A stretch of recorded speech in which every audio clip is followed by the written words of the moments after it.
next example.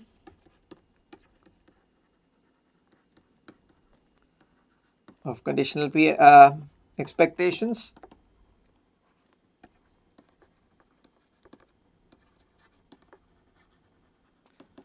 Again from the blackboard example.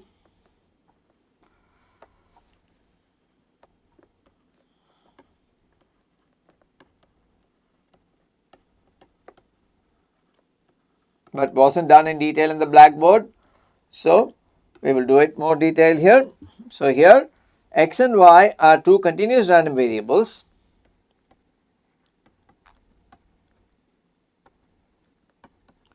Jointly continuous random variables.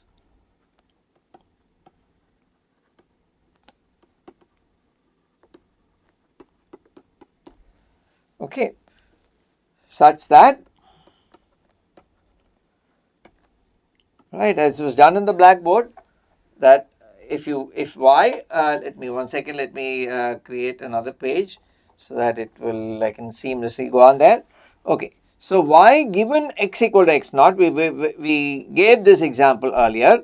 So give y given x equal to x naught, we said was uniform in 0 x naught. This was done in the blackboard, right? So y given x equal to x naught, right, was a uniform distribution in 0 to x naught. Okay, for all values of x naught in omega x, and so x naught had to be a positive or at least a non-negative number. So let me write, I think in the board I wrote x naught greater than 0, so I will stick to that here.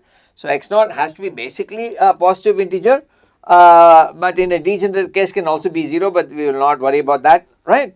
But basically x naught is taken from some prior distribution on capital X, right? And so what this means is that basically what it means is that the density function of conditional PDF of y given x equal to x naught, which is basically this conditional PDF, is basically 1 by x naught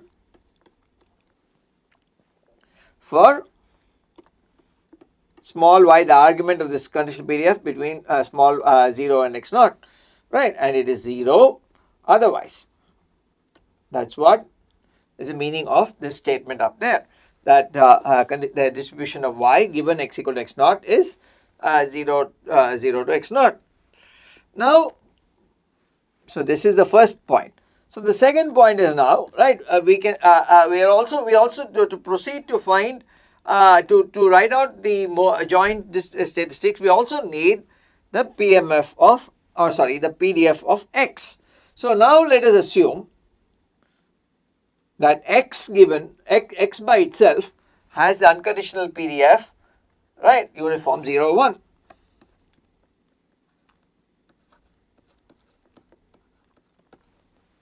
Okay, so this is important, right? We need to be, I'll just put a box around this. Okay, x is a uniform PDF between 0 and 1, right? And y given x equal to x naught is uniform 0 to x naught for all any value taken by capital X. So that is what, right, this example is assuming. Okay, so basically now, so the goal is to find, the question is to find, right, the conditional PDF of, the conditional expectation of x given y equal to x naught. So that is a problem.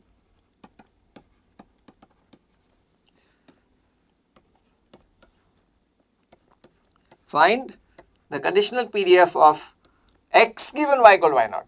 We note that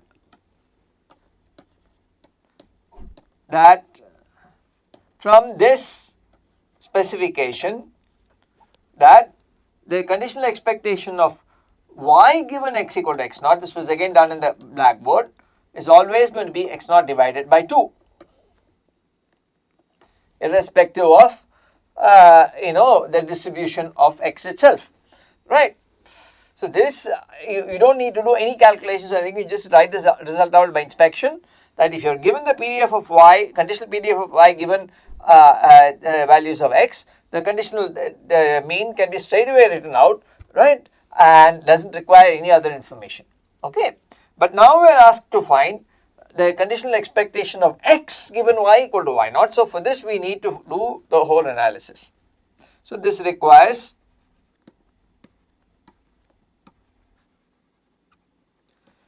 us to find, right, requires a finding of all kinds of things, right, basically fxy and then fy. So from fxy and the joint PDF and the conditional and the marginal PDF of y, you can get the PDF of x given y also. So we need all these, we need to find this and we need to find this, right? We need to find fxy, we need to find fy, and then from that we will find the conditional PDF of x given y equal to y naught. Okay. So now let us start with fxy. What is the joint PDF of x and y? So we note that fxy of right x comma y, or let me be more clear about it. Supposing I right fxy of x naught comma y is going to be equal to f y given x of small y given x naught multiplied by, so I will write here note or recall.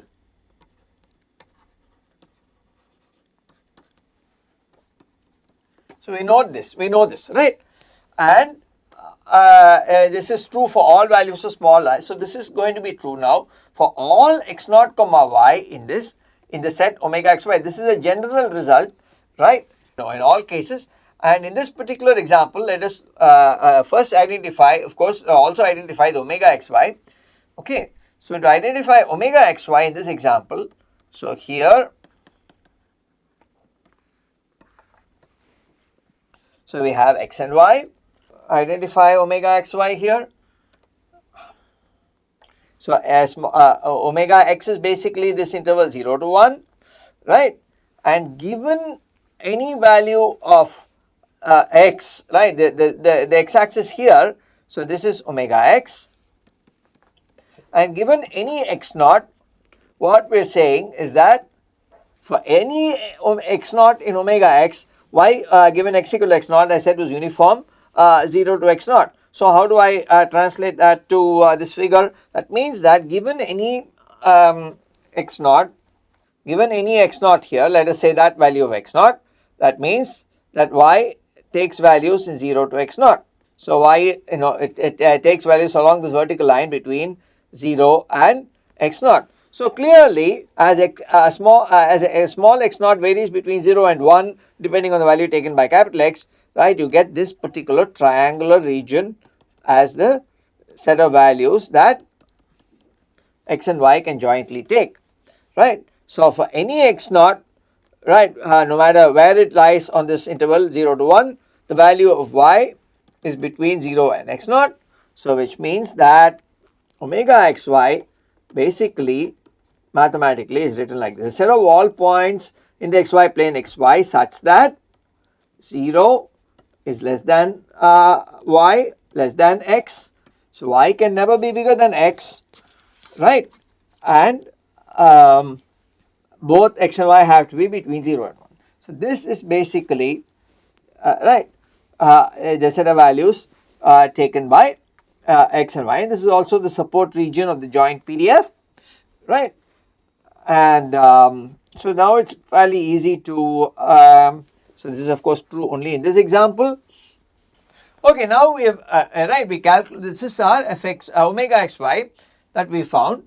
So now we can easily write out the expression for fxy, right? That is so therefore what can we say now?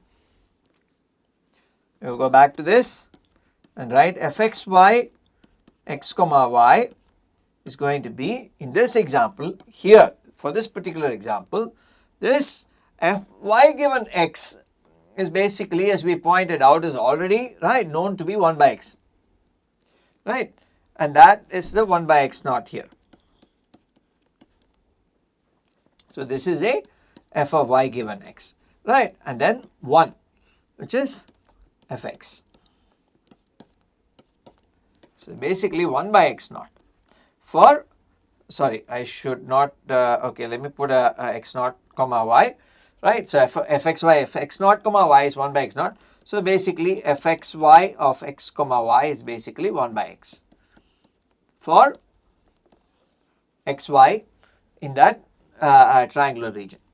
Okay, and this equation is obviously true because there were this fy given x was 1 by x naught for any value taken by capital X, and therefore we can drop that subscript 0, and this is our joint PDF. So this is the, as we know, this is the joint PDF of x and y. So having done this, now we will next identify the marginal PDF. What is the marginal PDF of x of y in this case? That's what we need, right? The marginal PDF of y is basically now going to be got by, right, fy of small y. Now what are the range of values that y can take, right? So obviously y also can take the I will write it here. Y also will take values in 0. So clearly y has to the values taken by, as we already know, right, this is our omega xy, that triangular portion, and from this, right, omega xy, we can clearly see that y is also limited to the range 0 to 1, just like x, and therefore this fy of y is now going to be equal to, fy of y is going to be equal to, let me get it to stay here, is basically this integral. Now I'm freezing the right, I'm going to take this, let me, I think I should draw this again. So I'm going to now take, right, I'm going to assume that I'm going to freeze the value of y at some take some in the interval 0 1, right, and so if I freeze the value of y, then that means x can, right, the new omega x will be sorry, this should be y to 1. So therefore this will be an integral y to 1 of fxy x comma y, and obviously dx, right. It's an interesting PDF. So it turns out that this is equal to integral y to 1 by x dx, and this is basically, right, minus ln y, 0 less than y less than 1, less than equal to y less than 1. This is the PDF, marginal PDF of y. So it turns out that this is minus ln y, right, and it is not a uniform PDF anymore. Obviously it is a highly non-uniform PDF, right, and small values of y are much more likely than large values of y. This is a very interesting PDF, right. It turns out that minus ln y is an interesting PDF, which I think we're seeing for the first time in this course, and it, we know that it looks right, it looks like this, right. In 0, the range is 0 to 1. At 0, it takes unbounded values according to the ln function, but the ln function increases rather slowly, very slowly in fact, as you go towards 0, and so therefore it has unit area. So this is the curve minus ln y, and the area is unity. It has to be a valid PDF, right? And I urge you to check out the fact that it has a unit area by just simple integration. So minus ln y by itself, right, has the first time we are seeing it, it's also a valid PDF, right, okay, which you might not have seen up to now. Okay, let us continue. So this means that now, to continue with our example, which it means basically, let me pull out another page. So we have this, sorry, f of x given y of x given y naught. Now this is going to be fxy of x comma y naught divided by this conditional PDF of x given y is basically fy of fxy of x comma y naught, x comma y naught divided by fy of y naught, and this is basically, this numerator term is basically this 1 by x, right, and divided by minus ln y naught, right, it's always better to just leave it as minus ln y. I'm not write it in a different way. I'm just sticking to that. So what is this x now? So x is now going to be this small x is in the so-called new omega x. What is this new omega x given y equal to y naught? And this new omega x is basically the set y naught to 1. Okay, that should be obvious from this picture out here. So let me actually write, whether you write as y or y naught, this picture applies here. And so the range of values that small x can take, capital X can take, the random variable x takes when you given the event y equal to y naught is the interval y naught to 1, and that is what we have here. So this is the very interesting conditional PDF that we want, right? It's basically this 1 by x normalized by minus ln y naught, and obviously the small x, right? It only takes values from y naught to 1, and then what happens if the conditional for the conditional expected value? So the conditional expected value that we want, x given y equal to y naught now. So it's basically going to be this integral from y naught to 1 in here, right? In this particular example, it is the integral is from y naught to 1 of x multiplied by this f x given y of x given small x given y naught dx, and that is equal to integral y naught to 1 of x into this thing from the top. Let me just simply, so this thing will come here. What does it become? It becomes 1 by x divided by minus ln y naught dx, and this is basically, as we said in the Blackboard lecture, the x cancels, and this is 1 minus y naught divided by minus ln y naught. This was derived in the Blackboard lecture, and let me write it again clearly. 1 minus y naught divided by minus ln y naught, right? And this number was between 0 and 1, as was between y naught and 1, as was pointed out, right? This number cannot be smaller than y naught, and it cannot be bigger than 1, right? And that gives you a couple of other interesting inequalities. One of them is a restatement of the inequality of the ln function itself, and the other is another inequality which is kind of interesting, that is lower bounded by y naught. And so this basically is the answer to our question that we set out to find. This conditional expected value, and this is what it is. So in summary, let me just state what we've done. So we found, summary, we found E of x given y equal to y naught by finding what did we find? We first found fxy, then we found fy, the marginal PDF of y, and then